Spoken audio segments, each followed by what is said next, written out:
Bonjour, donc je suis le père Charles-Antoine Fogelman, prêtre du diocèse de Paris. Je suis enseignant au Collège des Bernardins, le lieu de formation des séminaristes et futurs prêtres du diocèse de Paris. J'enseigne l'Ancien Testament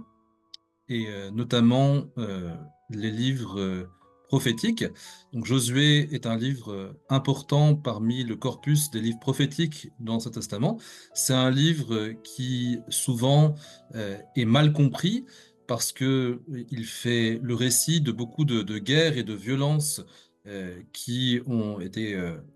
donc le théâtre de la conquête d'Israël euh, par les Israélites qui sont revenus de leur exil en Égypte. Et ce que je voulais montrer, c'est que dans toute la tradition euh, de la réception de ce livre par les pères de l'Église, mais, et c'est peut-être là où c'est le plus original, même dès l'écriture de ce livre, ce qui était important, c'était pas tellement le récit des guerres et des violences, mais plutôt euh, l'exhortation à un combat spirituel. Le message principal du livre de Josué dans la Bible, c'est qu'il faut être fidèle à l'enseignement du Seigneur, même au prix d'une lutte, même au prix d'un combat,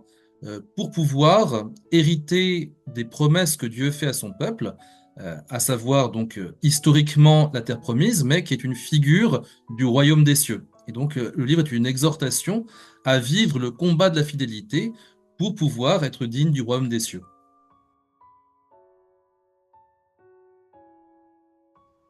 Alors ce livre, donc, en invitant à un combat spirituel,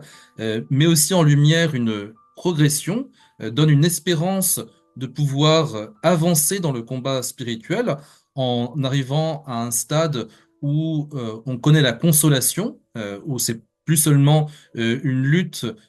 qui est entreprise sans avoir de récompense au fur et à mesure de cette lutte, mais on arrive à un moment où